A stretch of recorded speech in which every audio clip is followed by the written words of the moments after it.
Добар ден, драги ученици. Добре дојдовте на часот по македонски јазик, на кој што ќе се запознаеме со лекцијата Македонски народни говори.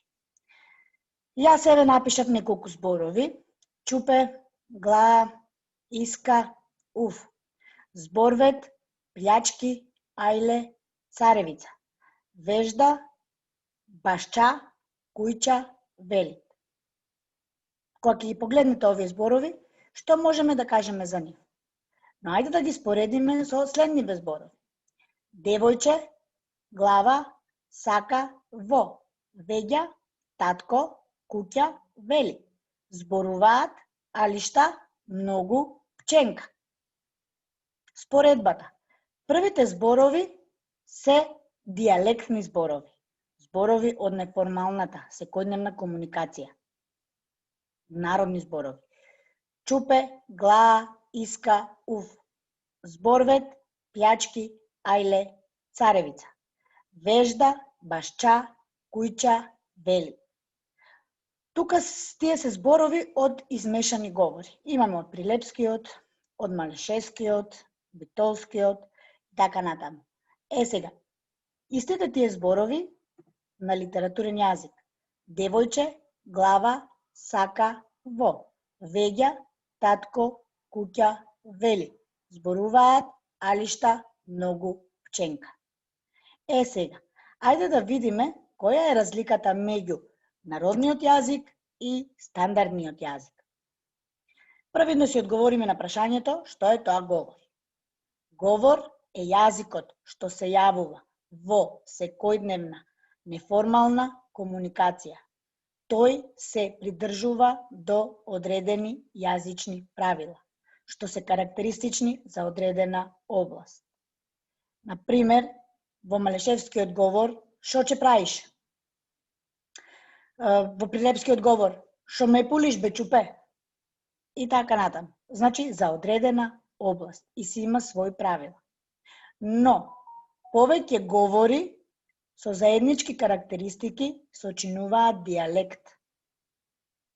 Значи, дијалект е говорот со кој се служат луѓето одредена област. Например, имаме малешевски дијалект. Тука тој малешевски дијалект го сочинуваат говорите околу градовите Пекчево, Берово, Делчево. Пекчево, Берово, Делчево. Например, на територијата на Македонија има голем број на дијалекти. Прилепски, тука спаѓаат прилепско-битолски говор, струмички, тетовски, кумановски, охридски и многу други.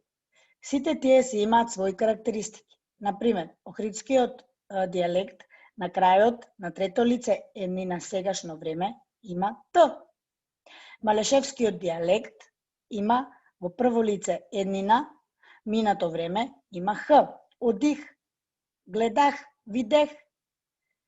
Зборвет, охридски, зборвет, играт, гледат, требит и така натаму. Значи, секој дијалект си има своји карактеристики.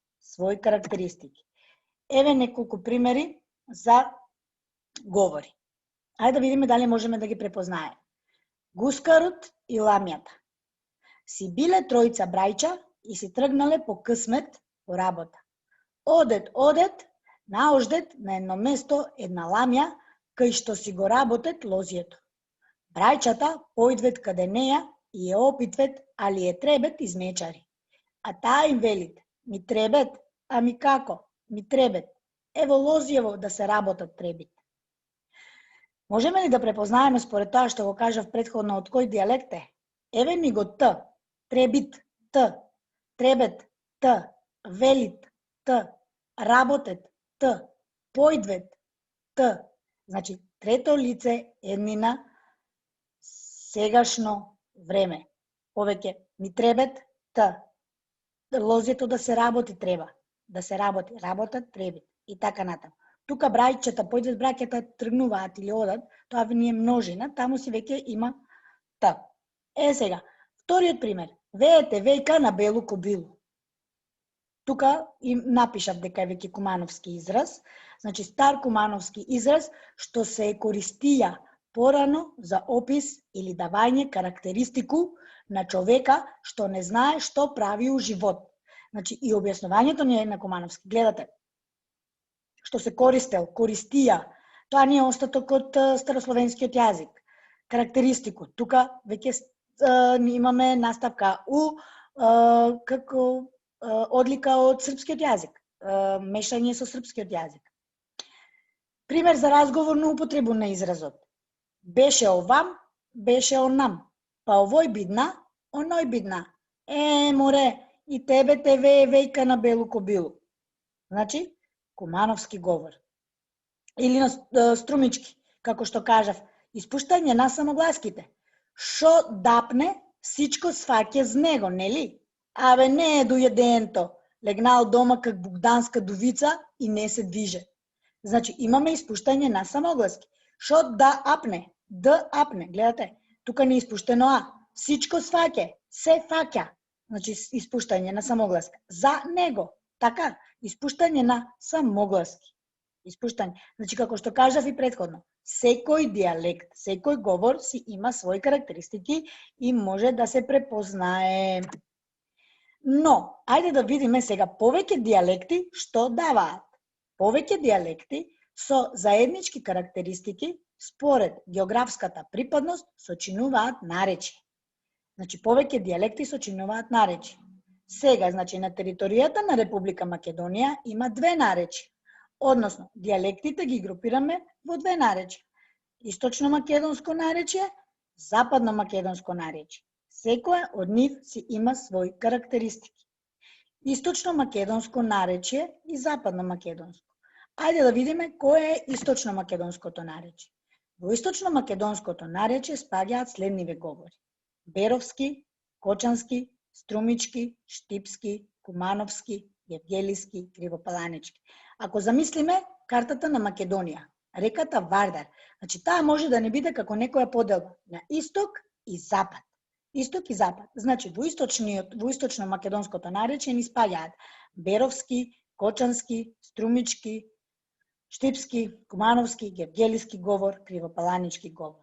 Пример за Беровски говор. Сега да имаше да лапна едно парче торта. Едно парче торта. Акцентот едно парче на акцентот. Едно на о акцентот. Значи во Малешевскиот имаме акцент кој што не ја менува својата положба. Боли ме раката. Раката ме боли. Ама во литературниот јазик раката ме боли. Тука не се имам една рака. Имам една рака. Акцентот не ја менува својата положба. Едно парче. Сега, во западно-македонското наречје имаме западни говори и централни говори. Во западните говори спаѓаат тетовски, гостиварски, дебарски, малорекански и така натаму. Во централните говори спаѓаат велешки, прилепски, битолски, демиркаписки. Западните говори си имаат своји одлики. Во централните говори пак имаме други карактеристики. Сега, централните говори се најчисти говори, бидејќи тука се велес, прилеп, битола, демиркапија. Нема примеси нити од бугарскиот јазик, нити од српскиот јазик, нити од грчкиот, нити од албанскиот јазик. Но дека во западните говори, тие се погранични говори и може да се сретнат примеси од албанскиот јазик или од српскиот јазик, ако идеме горе, на повеќе од албанскиот. И за тоа централните говори на западното наречје се основата на македонскиот стандарден јазик. Сега, што е тоа стандарден јазик? Стандарден или литературен јазик е јазикот што е општо прифатен како официјален јазик, заеднички за сите жители на една држава. Тој е нормиран и има јасни правила и се користи во формалната комуникација. За основа на македонскиот стандарден јазик земени се централните говори од западното наречие.